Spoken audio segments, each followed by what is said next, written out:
10th class में हमारी दो थ्योरम है, जिसमें से एक थ्योरम आपके सामने बहुत इंपॉर्टेंट है। दोनों थ्योरम में से एक थ्योरम इस बार ही आएगी। एग्जाम में कौन सी पूछी जाएगी वो मैं बाद में बताऊंगा, दैट इज अ सस्पेंस, वो उसके लिए एक अलग सेशन आएगा। बट ये थ्योरम कैसे प्रूव करते हैं और इसमें क्या क्या आपको लिखना होता है वो आज हम देखेंगे। चलिए स्टार्ट करते हैं आज का अपना सेशन, जिसमें थ्योरम क्या है वो देखते हैं। सबसे पहले थ्योरम है the tangent at any point of a circle. किसी भी पॉइंट पे एक टेंजेंट है बच्चों, ठीक है। कौन सी टेंजेंट है यहां बताओ जरा। X y is the tangent, ठीक है। Tangent at any point of the circle, कौन सा पॉइंट है, पी। तो पी पॉइंट क्या है यहां, पॉइंट ऑफ कॉन्टेक्ट है। क्या कहते हैं इसको, point of contact. Is perpendicular to the radius. अगर रेडियस इस पे डालेंगे तो उसके ये क्या होगी, परपेंडिकुलर होगी। और रेडियस कहां से आती है, सेंटर से, तो through the point of contact. तो मैं अगर इसे यहां से यहां ज्वाइन करूं, ठीक है, तो वो कह रहा है यहां 90 डिग्री का एंगल बनेगा, ये हमें प्रूव करना है। तो ये क्या है, टू प्रूव। क्या प्रूव करना है वो लिखना है बेटा पहले तो। To prove O P X, angle O P X equals to 90 degree, ये हमें प्रूव करना है, ठीक है। उससे पहले एक छोटा सा गेम देखते हैं।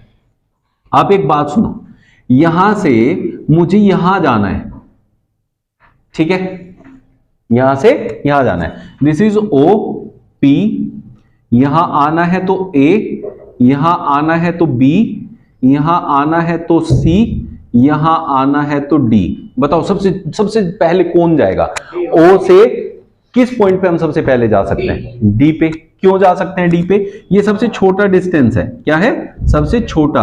तो परपेंडिकुलर डिस्टेंस जो होता है वो सबसे छोटा डिस्टेंस होता है किन्हीं भी दो पॉइंट के बीच का।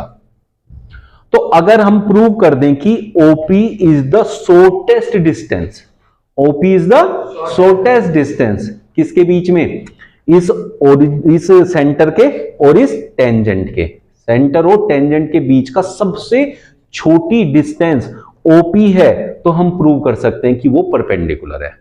बात समझ गए, बस ये इसमें समझने की बात है।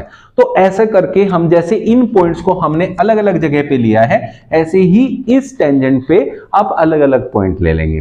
लेट देयर बी, ऐसे लिखेंगे, let there be P Q R and S points on the tangent, ठीक है बेटा। इस पूरी की पूरी थ्योरम में थ्योरी है, पूरी की पूरी थ्योरी है। कैसे लिखना है कैसे करना है वही सबसे बड़ा क्वेश्चन है। अब मैं ना पॉइंट्स ले लेता हूं, जैसे यहां ले लेता हूं Q, यहां ले लेता हूं R, यहां ले लेता हूं S, P तो हमारे पास ऑलरेडी है ही, ठीक है। इनको बेटा ज्वाइन कर लो, इनको ज्वाइन किया हमने, ऐसे ज्वाइन किया, ऐसे ज्वाइन किया। अब इनको नाम दे दो, यहां A, यहां B, यहां C, स्मॉल ABC दिया मैंने नाम। क्या नाम दिया, स्मॉल ABC। तो अब आपको यहां दिखाना है कि OS equals to, OS equals to radius plus, क्योंकि यहां से OC तो क्या है, एक रेडियस है, आगे क्या है CS, CS। OR निकालो, OR होगा R प्लस BR, होगा कि नहीं होगा बेटा, स्मॉल b कैपिटल R। और OQ क्या होगा बताओ, OQ is equal to small r plus AQ, होगा कि नहीं होगा।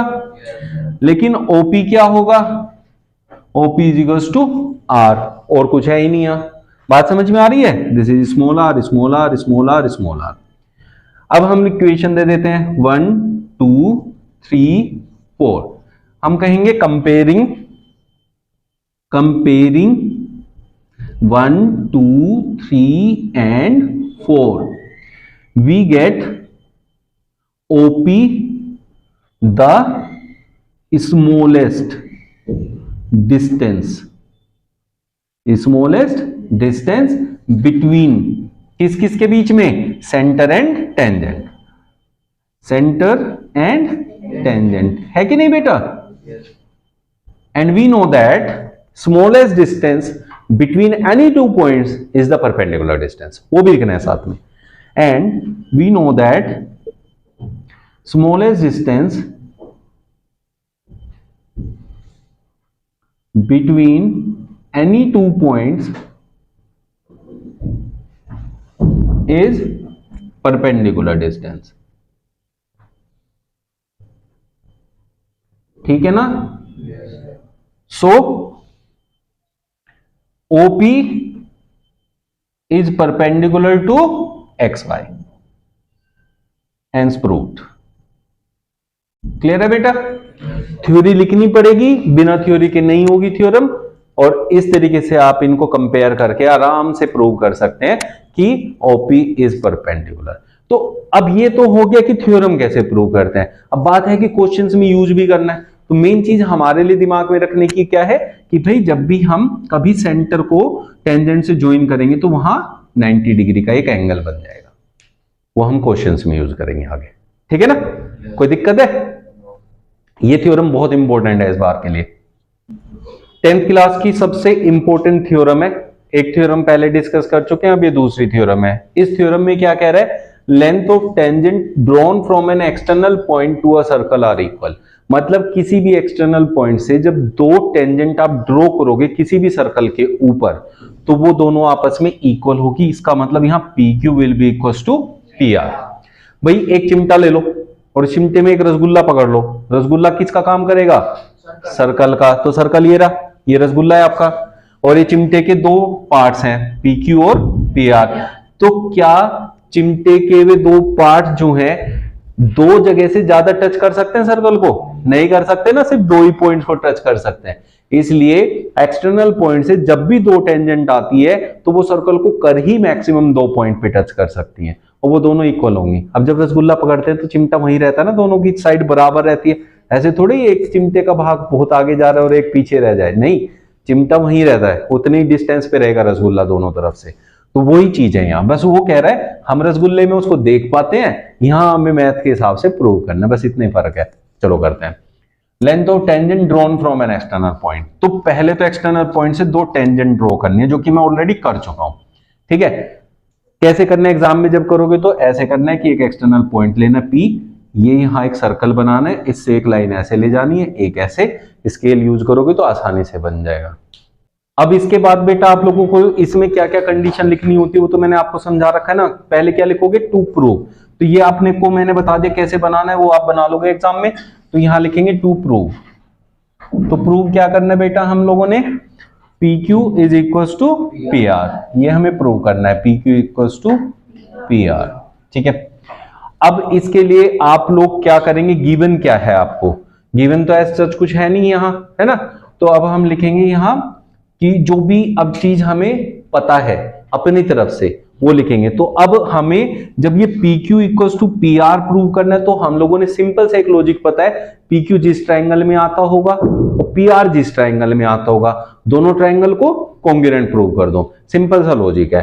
तो PQ आता है इस ट्रायंगल में POQ, तो हम लिखेंगे in triangle POQ and triangle POR। ठीक है बेटा? अब इन दोनों ट्रायंगल को हम कॉन्ग्रुएंट प्रूव कर देंगे तो PQ अपने आप ही PR के इक्वल प्रूव हो जाएगा, कोई दिक्कत नहीं है, बाय CPCT, क्योंकि ये इसका कॉरस्पॉन्डिंग पार्ट है। अब इसके लिए अब थ्योरम यूज करेंगे। जो पहली थ्योरम हमने पढ़ी थी वो क्या पढ़ी थी हमने? कि जब भी आपका रेडियस टच होता है किससे? टेंजेंट से, तो वहां पॉइंट ऑफ कांटेक्ट पे 90 डिग्री का एंगल बनता है। तो हम लिखेंगे angle OQP equal to angle ORP equal to 90 degree. अब यहां बेटा आपको लिखना है बाई थ्योरम, ऐसे लिख के नहीं छोड़ना है, थ्योरम पूरी लिखनी है। ठीक है?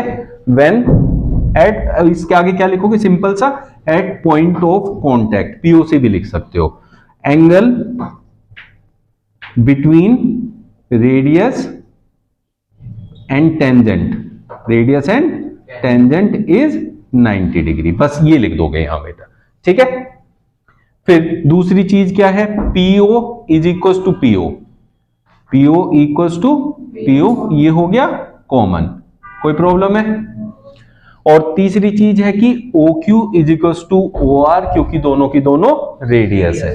OQ equal to OR, radius या radii of same circle. Same circle. ठीक है बेटा। अब लेकिन एक चीज देखो, यहां ये साइड हमने यूज की, ये साइड यूज की, लेकिन एंगल तो ऊपर है, इन दोनों के बीच में नहीं है। तो इसका मतलब क्या है कि हम इसमें ऐसे ऐसे नहीं लगा सकते, क्या लगाना पड़ेगा? देखो इसमें अगर यहां 90 डिग्री है तो ये साइड और ये साइड के अपोजिट जो है ये है हाइपोटेन्यूज। तो पीओ हाइपोटेन्यूज है, इसके लिए भी इसके लिए भी। तो हाइपोटेन्यूज इक्वल है कि नहीं है? और हाइपोटेन्यूज के साथ अगर एक और साइड इक्वल हो जाती है और 90 डिग्री होती है तो कौन सी प्रॉपर्टी होती है? RHS. So by RHS triangle कौन सा लिया था हमने? POQ is congruent to triangle POR. So PQ equals to PR by CP/CT। ऐसे भी आप लोग कर सकते हैं। बात समझ में आ गई? दूसरा एक और तरीका होता है अल्टरनेट मेथड। इसका अल्टरनेट मेथड क्या है? इसका अल्टरनेट मेथड है कि हम इसमें पाइथागोरस थ्योरम यूज कर सकते हैं। क्या यूज कर सकते हैं? Pythagoras theorem. देखो कैसे करते हैं। हम लिखेंगे इन ट्राइंगल वही POQ एंड ट्राइंगल POR। ठीक है बेटा। अब इसमें कुछ कुछ कंसीडर कर लो। Let it be x, let it be y, let it be z। ये तो रेडियस है ही, है कि नहीं? तो इस वाले ट्राइंगल में आप ये देखो कि हाइपोटेन्यूज कौन है? x। तो x का square will be equal to y का स्क्वायर प्लस r का स्क्वायर। और इस वाले में क्या होगा? x का square will be equal to z का स्क्वायर प्लस r का स्क्वायर। ठीक है बेटा। ये फर्स्ट इक्वेशन और सेकंड इक्वेशन देखो, ये भी एक्स स्क्वायर के इक्वल है, ये भी। तो इन दोनों को हम इक्वेट करके लिखेंगे equating 1 and 2 y square plus r square equals to z square plus r square, क्योंकि दोनों आपस में इक्वल है। तो y square will be equals to z square plus r square minus r square. ये तो कैंसिल हो गया। तो y is equals to z taking root on both sides. तो y इक्वल्स टू z आ गया तो हम क्या कह सकते हैं? PQ is equals to PR। समझ में आ गया?